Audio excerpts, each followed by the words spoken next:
Go to bed, believe me, don't. Hennessy Sports proudly presents a contest of 10 3-minute rounds to decide the light middleweight championship of the southern area. Between and introducing, firstly in the blue corner, the challenger coming from Forest Hill in London, weighing in at 10 stone, 13 1/4 pound.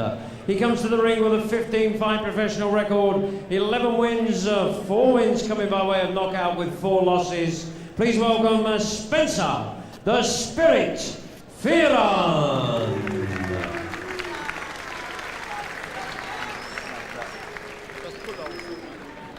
And his opponent across the ring in the red corner, wearing the silver-coloured trunks, coming from Sidcup by way of Bermondsey, weighing in at 11 stone exactly. He holds a 25 professional record, 18 wins, 9 wins coming by way of knockout, with 1 loss and 1 draw. He is the reigning Southern Area Light Middleweight Champion and a member of the real class of 2002, presented and introducing Dave Kid Dynamite Walker!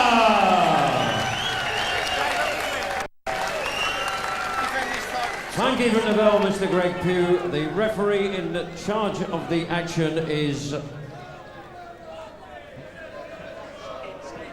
Lee Cook, Mr. Lee Cook, and this is 10 3-minute rounds for the light middleweight of the southern area.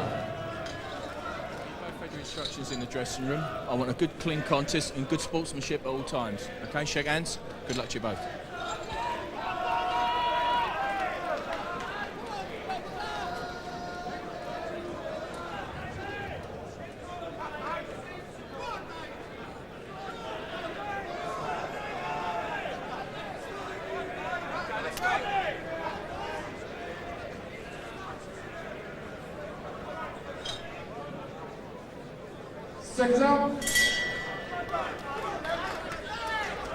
Well, this promises to be a very interesting 10-rounder for the Southern Area Light Middleweight title.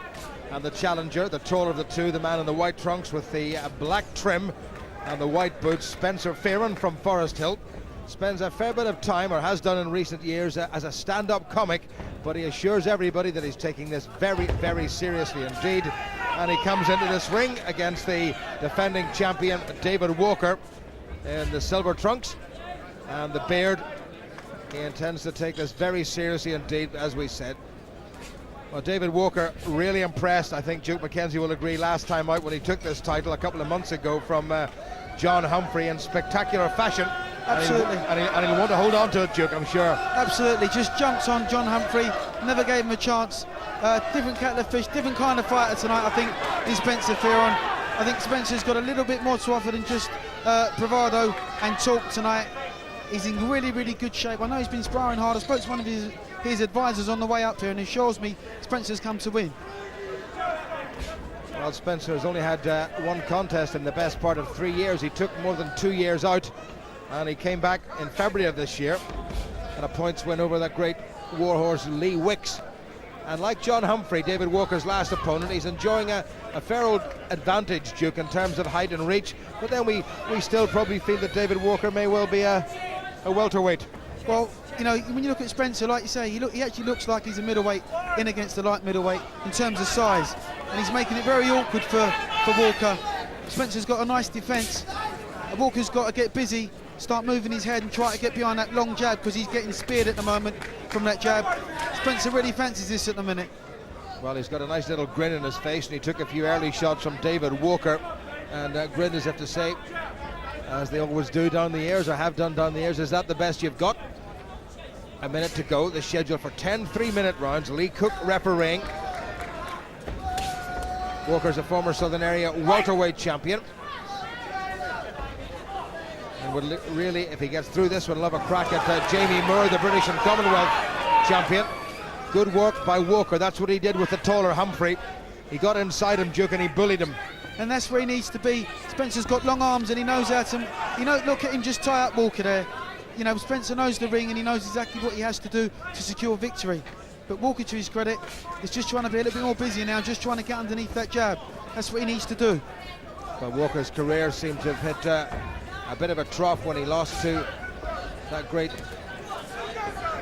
warhorse Jimmy Vincent away last December.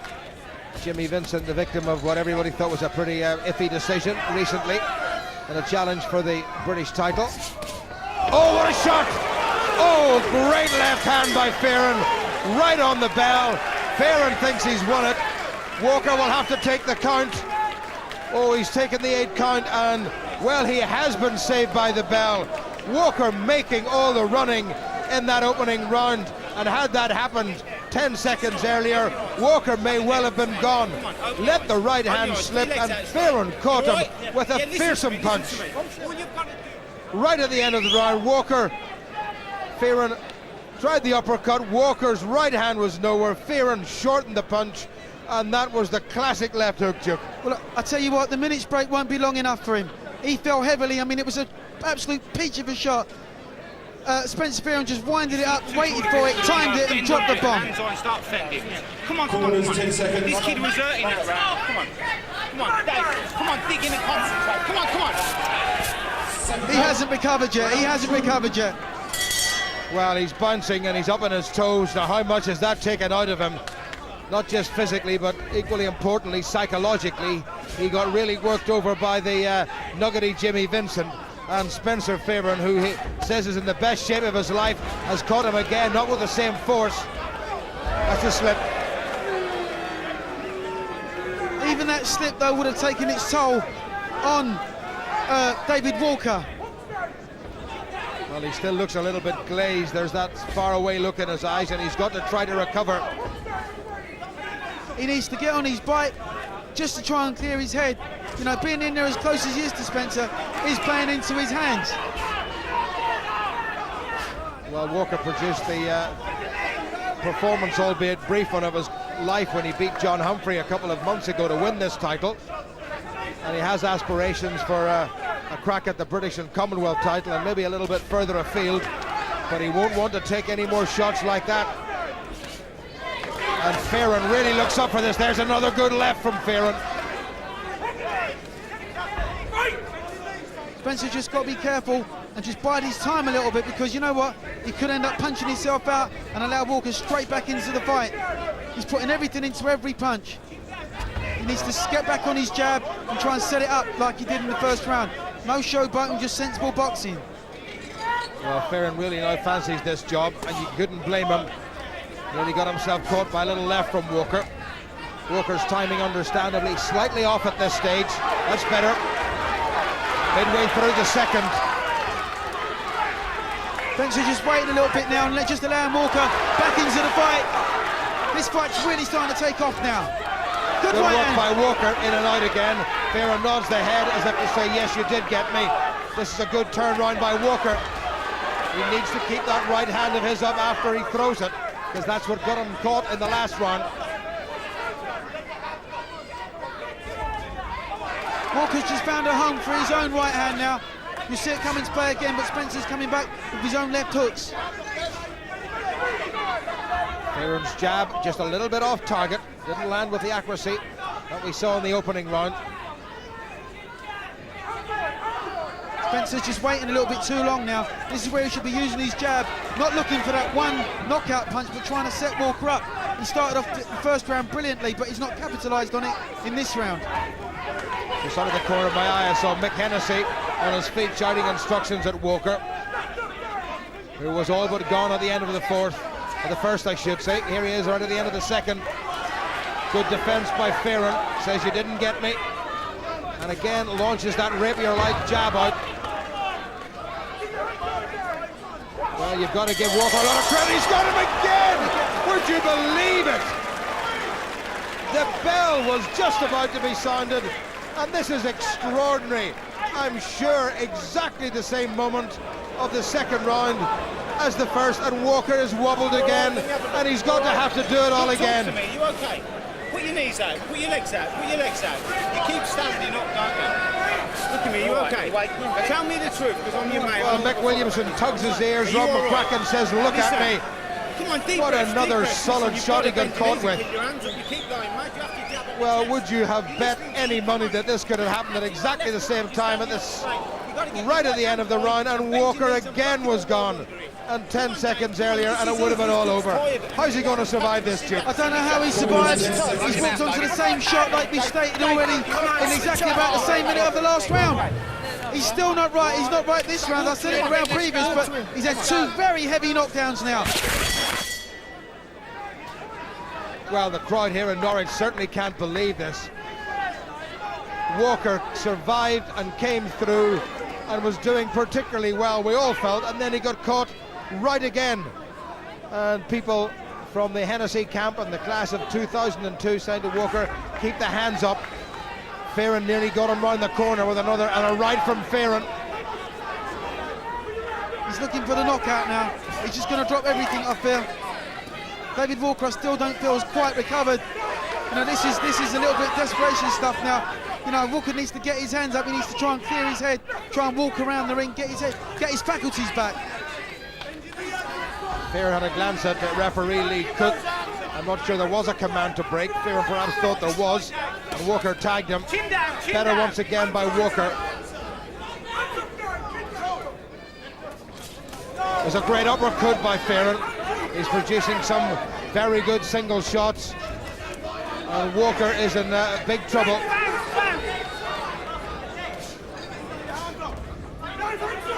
Walker's legs look very unsteady, very shaky. There's nothing coming back. Good right hand by Walker as we speak. Adam Booth and, well, real cruiserweight prospect David Hay in the corner. As Fearing had to cover up. Can Walker do what he did to Humphrey? Good short right hand into the chin of Fearon. Fearon's taking it all. Little shrug of the shoulders. Good accurate stuff by Walker. Just about a minute to go. Walker gets him with a left. Well, this is an extraordinary contest. This one's really caught alive now, but you just fear that any time that Spencer Fearon throws that left hook or the right hand, he's going to land flush and the fight will be over. Walker can't afford to get careless, as he did at the end of rounds 1 and 2. Fearon puffing a little bit, I've got to say. Better by Walker, who's been much more active over the past couple of years. Fearon doing a little bit of the stand-up comic bit. He's trying to lure Walker into that left hand. Bit of grazing underneath Walker's left eye. 30 seconds to go. Can Walker get through a round without getting caught? Fearon starting to wobble. I think tiredness is just setting a little bit. Spencer's put so much into these first 2 rounds. His mouth just dropped wide open. He's taking him big of air. Good right hand! Wonderful shot by Walker. That may settle it. Fearon looks over at Adam Booth. He's so groggy. What a shot by David Walker. He's just about made it. There's seconds to go. I do not believe this. Walker saved by the bell in rounds 1 and 2. And now Spencer Fearon saved by the bell. This has to be one of the most extraordinary contests ever witnessed in a British ring, Duke. You wouldn't get more excitement than this in a world title fight. Both guys have been bounced off the canvas like they're a basketball. It's incredible. How Spencer Fearon can let this one slip away is beyond me. It really is. All credit to David Walker. He's come up with an almighty right hand, straight over the top, and he's right back in the fight. Well, just as we were wondering, would Walker manage to stave off the left hand of Fearon, and he launched a right of his own, and Fearon bounced off his corner like a rag doll. Well, Corners 10 seconds. well, no wonder they're stunned into silence in Fearon's corner. And I think Spencer Fearon has gone. Lee Cook's going to bring them together. I think one good shot either way could win it, but your money's got to be on Walker. Fearon saying, you're not hurting me. Walker knows he is. Walker's on top of him. He's going to do a Humphrey to him. Lee Cook's having a good look. Credit to Spencer Fearon for that minute now. He's taken that onslaught and he never took a clean shot in return. He never took a clean shot in return. Walker threw plenty of shots, but he never actually nailed him with anything clean. It's the first guy to land. Bracken banging the canvas and saying to Walker, go forward and do it again. Fearon's covering up. Here comes Walker. Kid Dynamite starts to explode. Fearon looking tired. They're both on shaky legs, and you just feel the first one to land will go over. Walker gets him. Walker gets him. Lee Cook's having a good look. Walker's swarming all over him. The shots are glancing off. He needs a clean one. Fearon is exhausted. That's a good one. He stopped it. Down twice within seconds of the end of round 1 and 2. And Walker came back and looks over and says to Spencer Fearon, well, you had your chance and you didn't take it, and I had my chance and I've taken it. But for drama and excitement and to and fro, well, you could not beat this contest. Absolutely amazing. David Walker down and almost out at the end of the first and again the second round. Had Fearon down at the end of the third, and Walker swarmed all over him, just as he did with John Humphrey. And Spencer Fearon, all of a sudden there was nothing there whatsoever, and Walker had time to pick his target, and Lee Cook did the right thing and stepped in. Great stuff from David Walker. Fearon nowhere to go whatsoever. You can see some of David Walker's stablemates at ringside simply ecstatic with this performance, when on 2 occasions it looked as if Walker was absolutely completely gone. What a finish by David Walker, but my goodness, he gave the McCracken brothers a real fright. Ladies and gentlemen, after 1 minute and 4 seconds of the fourth round, with Spencer Fearon unable to defend himself, the referee stops the contest. The winner and still light middleweight champion of the Southern area, Dave Kid Dynamite Walker. Well, he says thanks very much to the commentary team here at ringside, who we have to say really feared for him at the end of round 1 and 2. But he did quite splendidly. The Southern Area belt, which came in with David Walker, will go home with David Walker. But for such a long time, it looked as if Spencer Fearon, who, as we said before, does a fair old stint on a regular basis as a stand-up comic, really wiped the smile and the grin off David Walker's face. Well, Duke, I've got to get my breath. I'll tell you what, that was incredible. I can't believe what I've just witnessed. That was it. That really was incredible. For a domestic title fight, like I say, you won't get more excitement in that in world title fights. All credit to David Walker. The kid was bounced off the canvas twice, not once but twice, in different rounds. But to come back and stop Spencer Fearon in the fashion that he did, all credit to the kid. Showed a lot of heart and a lot of class. Well, he's getting a bit of a talking to from his coach Rob McCracken, who's been through the mill himself. But David Walker has done a splendid job, and he's managed to hang on to his title, and for a while it looked very much touch and go. But the man who's gone without the title is Spencer Fearon, who's not too far away from David Walker, and David Walker is talking now with Mike Costello. My little boy. Nice to meet you, man. David. Is your boy, yeah? David, while you're there talking, you don't know what it is to have an easy night, do you? Do you know what? Spencer's a great fighter. I looked up to him since he was amateurs. And I love Spencer, you know, he's a good fighter. He had me hurt at the end of the second round and I pulled through, you know. I've done a few things wrong. Robert's got the hump, but Spencer's a great fighter and I love Spencer. Brilliant, thanks. You got caught at the end of the first round as well, at which stage it was going quite comfortably for you. He hurt me there, he can punch, I'm telling you. He hurt me there. But all due respect to Spencer, he come to win. Title's on the line and Robert's trained me hard, so I pulled through again. But all due respect to Spencer, great fighter, man. Well, let's have a look at some of these knockdowns. The first one came with the last punch of the first round, David. Boy, where's the... So at this stage, you're on top. Oh, Spencer! I didn't know you could hit that hard, Spencer. Yeah, fucking hell. Sorry, excuse my language. Spencer, let's bring you in at this stage. Did you think you had it won at this stage? I thought I had it won. This is my little boy, Rem. This is Dave's little boy. We can all be mates. I should be so what? Still your mate. I thought I had the fight won, but I should have been firing back. What I was trying to do is get him tired. I weren't dazed. He caught me with a good shot that knocked me over. Very good shot, very good right hand shot.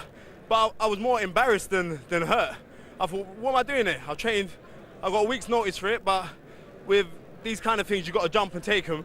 But I was in the fight, and I thought, well done to David. Yeah, I mean, I think I got a better sponsor there, yeah? Danny Mardell, but still. Man, I got enough for... David, coming out for that last round there, did you feel that you had him? Do you know what? I was a bit careless then, no due respect, I was a bit careless, you know. But he's a good fighter, Spencer, and I'll take my hat off to him. There's a few things Robert's been working on that I let go there a little bit, slip, but we work on that, and next fight, a little bit, I don't know today. No disrespect, Spencer's a great fighter, I love Spencer, I've known him for years. But yeah. Well, you got there with heart today, David. One last word from trainer Robert McCracken. Rob, the end of the first round, end of the second round, how close were you to pulling David out? Mick, you know, I worked on him keeping his right hand up with this kid because he can punch a little bit, especially early on. Listen, I was a millimetre away, I got to be honest. You know, my heart was in my mouth at the end of the second round, and I was questioning myself, am I doing the right thing? Yeah, letting him out. But I knew he was in great shape, and you know, thank God he pulled through because, you know, silly mistakes nearly cost him there. David? Can I dedicate that fight to Richard Turner's dad, Phil, who died last week. His funeral's this Thursday. He was a big fan of the Real Class 2002. He's a very nice man. I wish him all the best. Rest in peace. Thanks for your time, David. Thanks, Spencer. Well, you don't often get 4-round fights like that, do you? I think that's one